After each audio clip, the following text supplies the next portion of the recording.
The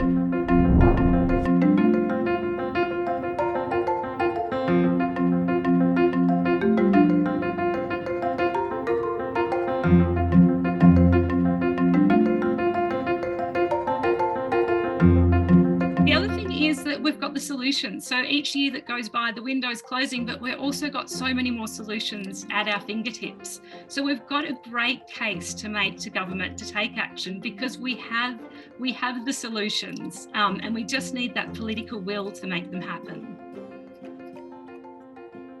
Agriculture is adapting and mitigating already. They're doing so well. So many of our ag sectors have adopted net zero goals. They're putting in sustainability frameworks.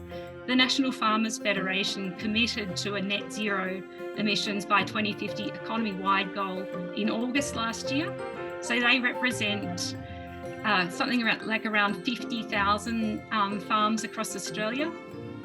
And so that happening, that immediately, not only is that the ag sector moving along, but the government is having to kind of listen to this. So when the headlines came saying the National Farmers Federation had committed to net zero emissions, the focus was immediately on, what's the government doing? You know, farmers want net zero emissions and they're going further than the federal government.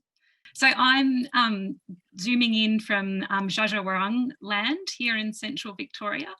And I do have a presentation, just has a few pictures and slides, nothing too detailed, but I'll see if I can just share that now. I'm going to talk a little bit about me, and then FCA, and then the opportunity that I see for 2021 for us. Which is fast disappearing behind us, isn't it? So this is me, age 7. I grew up on a dairy farm in northern Victoria, just near the border of Echuca.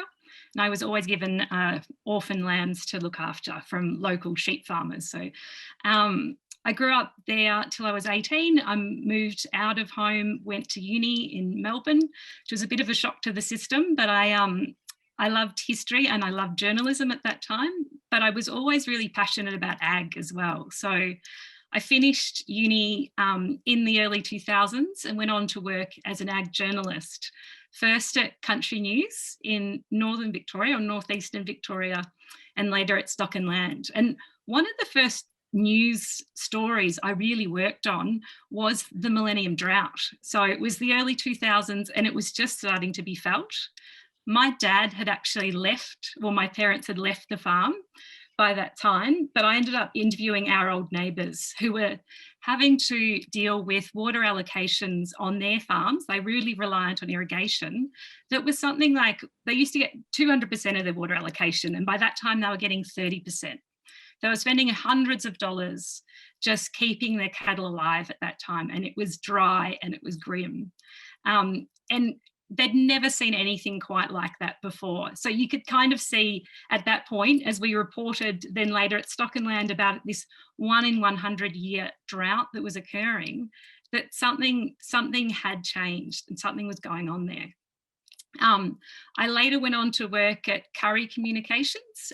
It's a PR and strategy consultancy with ag and environment clients there and government. And so I was lucky to start to learn a lot more about climate change at that time, working with the Global Change Institute and also working on things within the ag sector like the MLA's environment program. I later went on to I did a PhD in Australian history.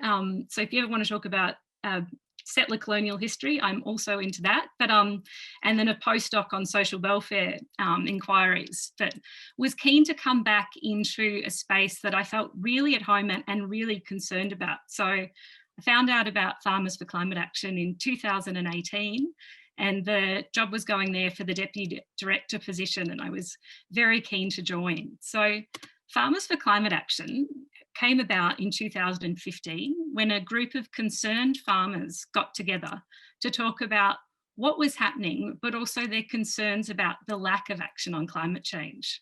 So by the time I came along in July 2018, we had 3,000 farmers behind us. You know, we had a strategic plan to set out the next 3 years. and we were starting to be heard.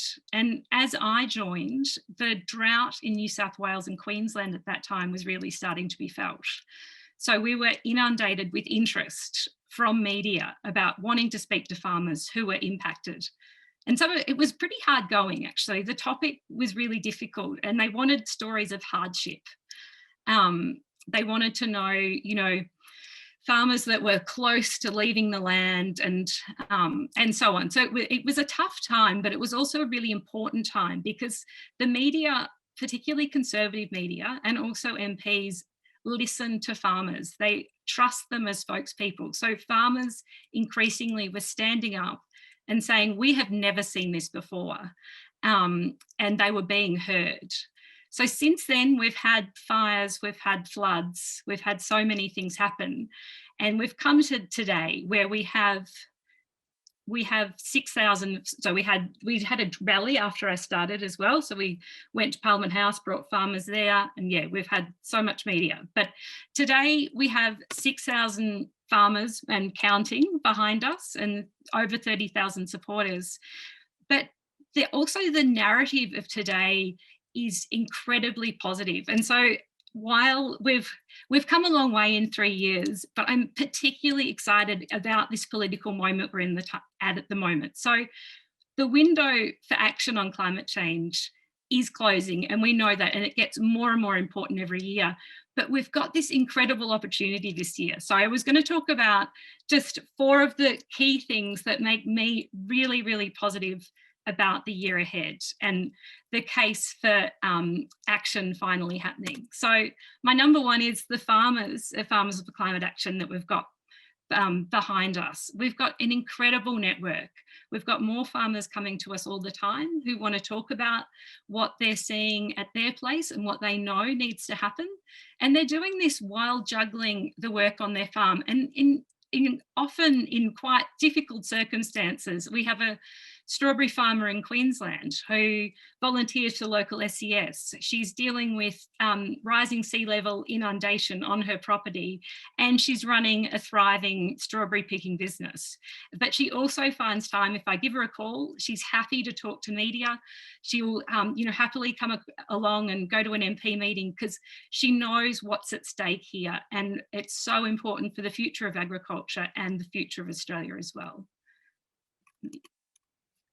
The other thing is that we've got the solutions. So each year that goes by, the window's closing, but we've also got so many more solutions at our fingertips. So we've got a great case to make to government to take action because we have the solutions, and we just need that political will to make them happen.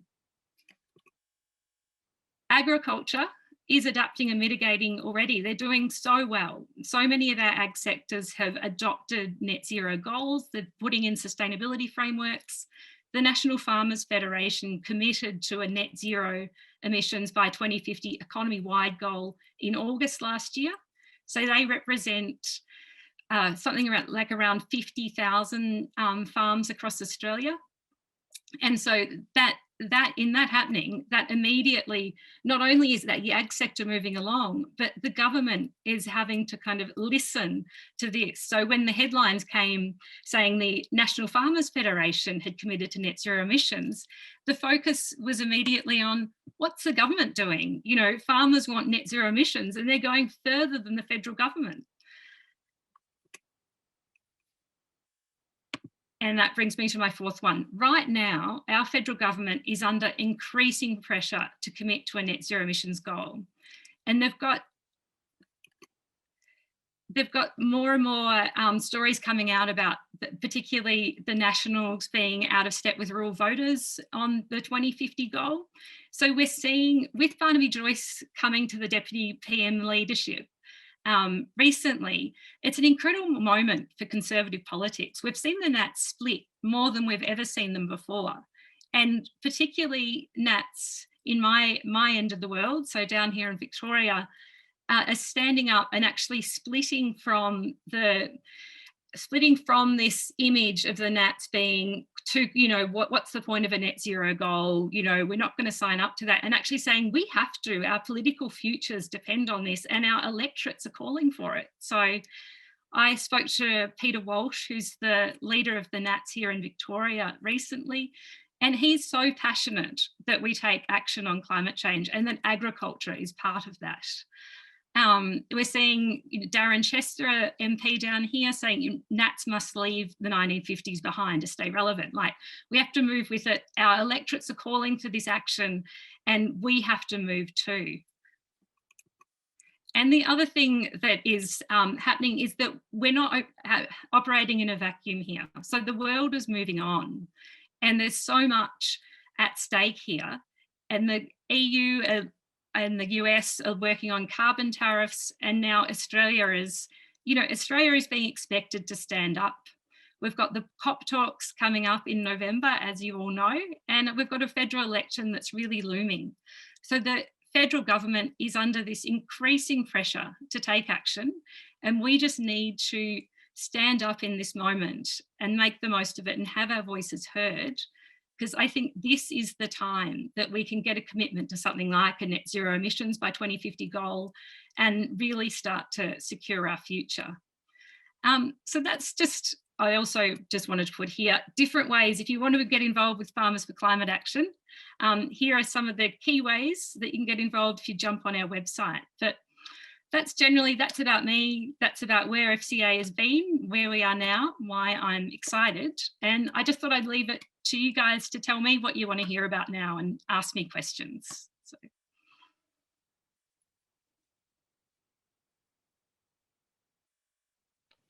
Thank you very much, Fiona. That's great. Whoops.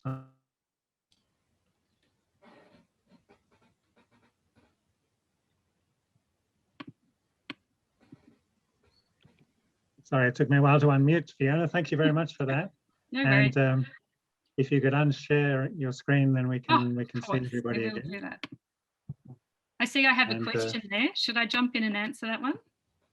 Yes, but before you do, I just want to make one quick comment, and that is that it's lovely that your presentation came up with something that we have very much in common, and that is the issue of creating political will. That we recognise that political will is a critical ingredient, and that's what we focus on. So yes, please, on to the questions. So Peter Todd has asked how farmers can reduce their emissions. So farmers are doing a lot to reduce their emissions and to also store carbon in soils and in plants. So there's so many different ways to reduce emissions, but for example, in the beef industry, the beef farmers are breeding cattle that have traits that make them less, they produce less methane. They're changing what they feed them. And this is happening in the dairy industry as well. So I visited a farm in May in New South Wales, where our farmer there is involved in this amazing study where the cattle are put in an area for about a month. And every time they're fed, they have little tags on them, and it measures what they eat and how much they eat. And then it also measures the emissions that they're making while they're in that space. And so he's able to take that information and then selectively breed from those cattle to make sure that he continues to have low emissions beef.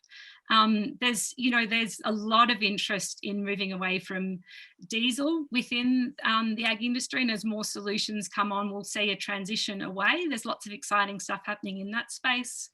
And then generally, farmers are also reducing, the chemicals and the fertilizers and things that the inputs they have on farm.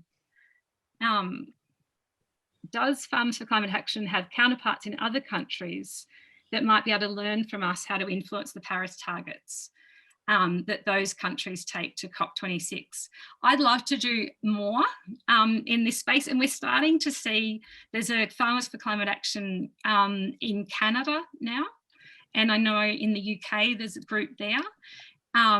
We haven't collaborated closely with in the past, but it is something, and actually this is a good encouragement for me as this political opportunity is coming up to follow up some collaboration there, because we do have a lot of similarities, even if our farming systems and our political systems might be a bit different.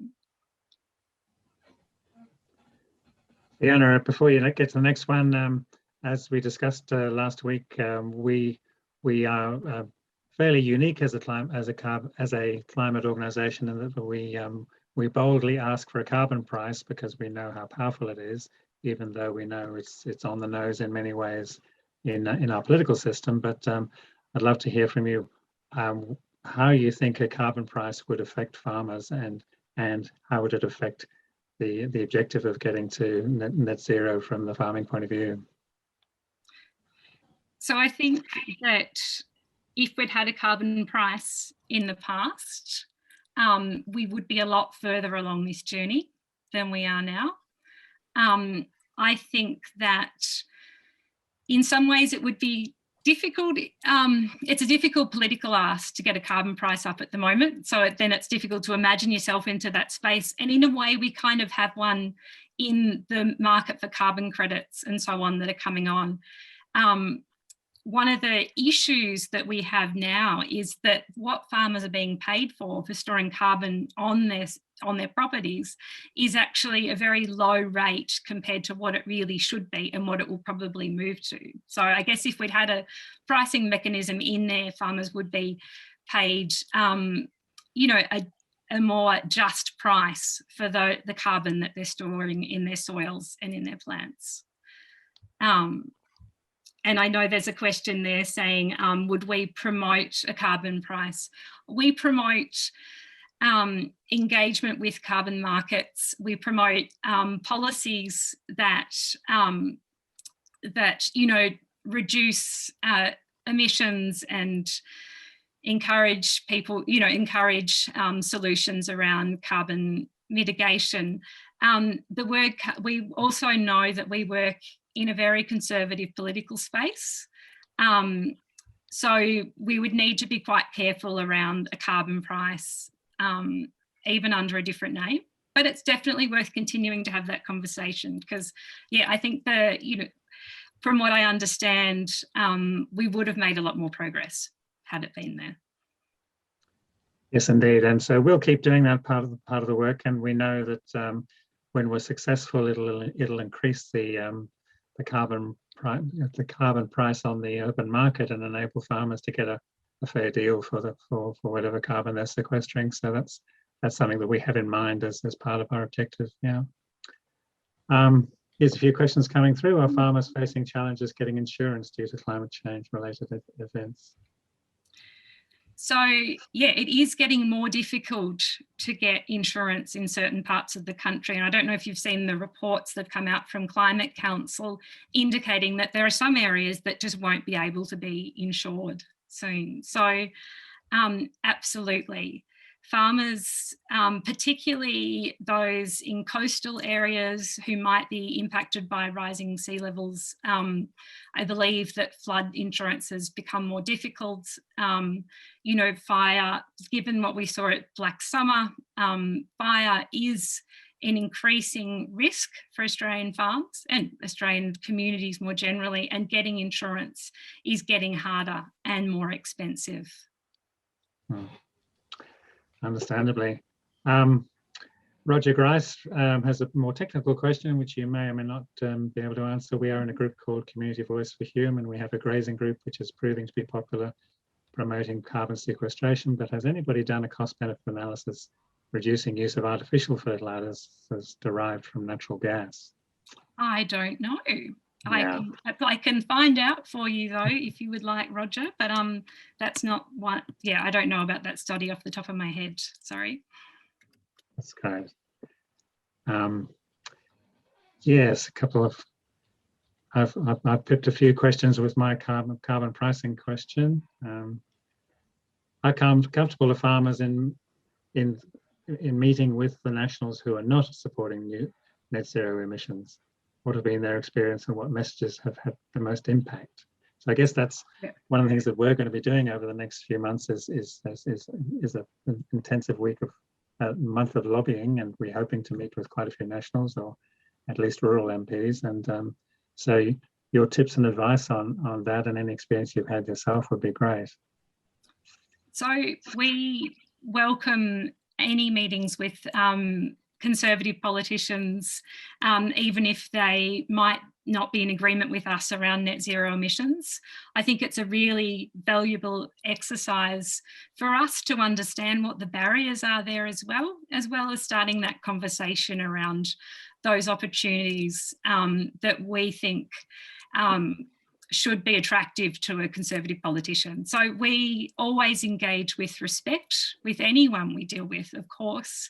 And I know that everyone's had lots of different experiences to get to where we're at now, and MPs have to balance a lot of different concerns when they go into thinking about policy. So we go in there with being respectful and just trying to understand where people are coming from and having that conversation. So we've found that farmers like to talk to MPs like to talk to farmers. So if I go into a meeting, I don't live on a farm now, and I look less farmery than I might have back in the day. Yes. Although what does a farmer look like, given we've got so many different industries and locations? But they hone in on who the farmers are in the room when I'm in a meeting, and that's who they want to hear from. So they want to hear about lived experiences and what people are finding on their place.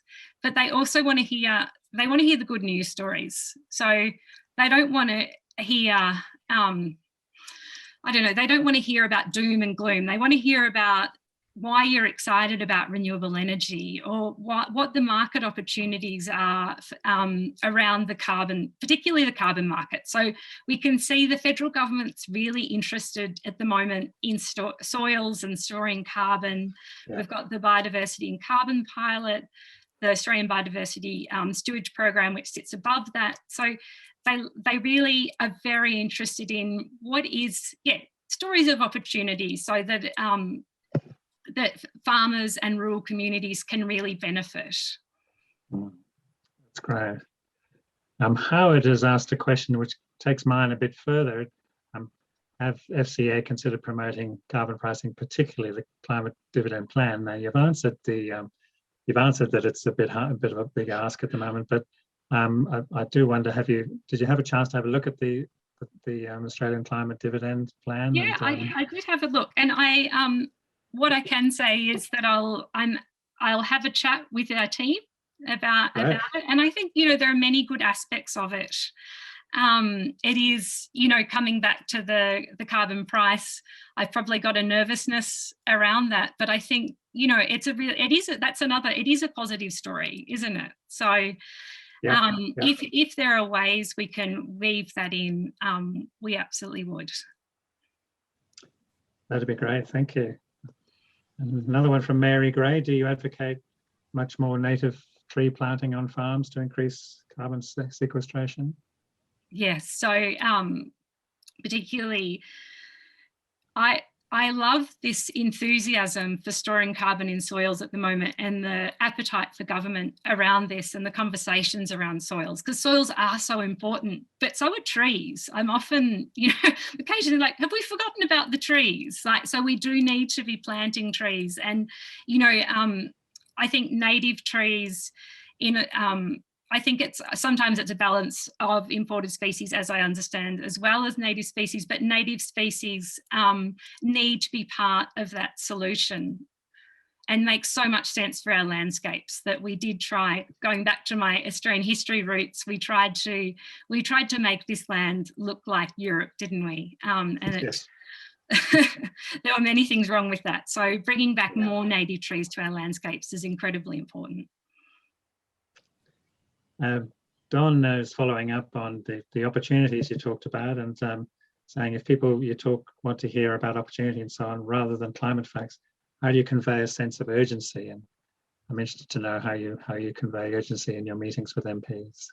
So it is, I think you can talk about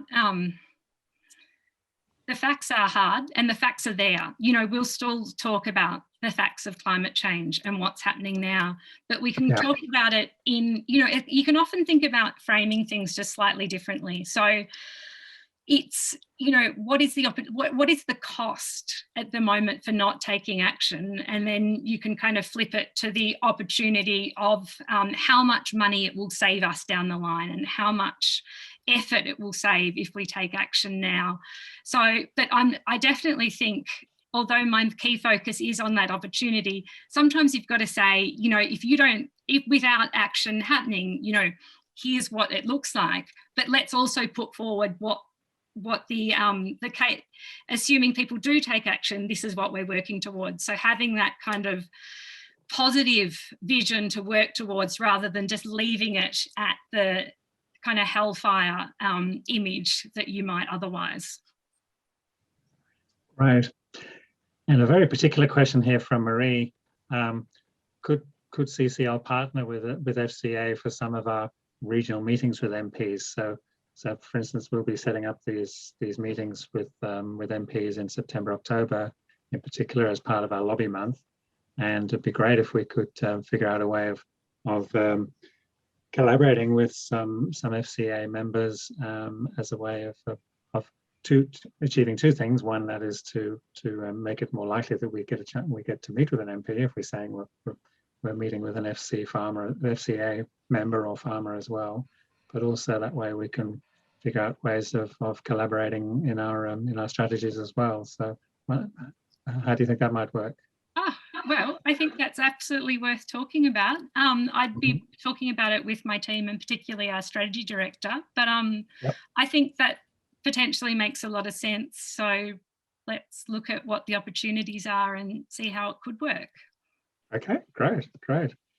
I just wanted to flag, I've talked a lot about, you know, why I'm excited, but I didn't actually mention we've commissioned EY, so Ernst & Young, to draft a report on pathways to net zero emissions for Australian agriculture, which we're hoping to launch the end of August, early September. And I'd really love to share that with you as well. We're looking for really positive policy arcs that we can take to government that would achieve real change for Australian agriculture, and that can be used as an example for economy-wide for the positive story of working towards net zero emissions. Oh, great. We'll look forward to that. That'd be fantastic. Yeah. So Jim, you don't quite have a question there, Jim. I'd love to see my local MP, Nicole Flint, with Farmers for Climate Action. She is from a farming background. Their electorate is urban. Oh, so, interesting. Yeah. Well, I think there's some more work we can be doing there, mapping which MPs are coming from farming backgrounds, because it is, even once you've moved off a farm, you always have those roots, don't you? And she would have an understanding of what's happening back in the community that she grew up in. Right. So it sounds like our strategy director and our strategy coordinator and your strategy director need to have a conversation fairly soon. Yeah, your people talk to my people. Exactly. Good. Yeah. Okay, well, thank you very much, Fiona. I think that was really brilliant to hear from you and to reconnect again. We've had some really good connections with FCA over the last few years, and it's been a little while since our last one, so this has been a lovely refresher, and very exciting to hear where you're up to. And yes, particularly like to looking forward to seeing that report from EY and seeing how we can collaborate on delivering that as well to MPs. So lots to do together. Thank you, and well done all the great work that you're doing here. It's fabulous. Thank you, Fiona. And the next thing we're about to do is to hear from Marie, who's going to tell us a little bit more about our 100 days campaign to net zero. So if you want to stay on for a few more minutes, you're very welcome. But if your family is calling, that's fully understandable as well. I may have tested the patience of my 5-year-old out in the hallway, I'm afraid. But yeah, thank you so much for having me, and let's talk soon. Thank you, Fiona. Thank you. Bye.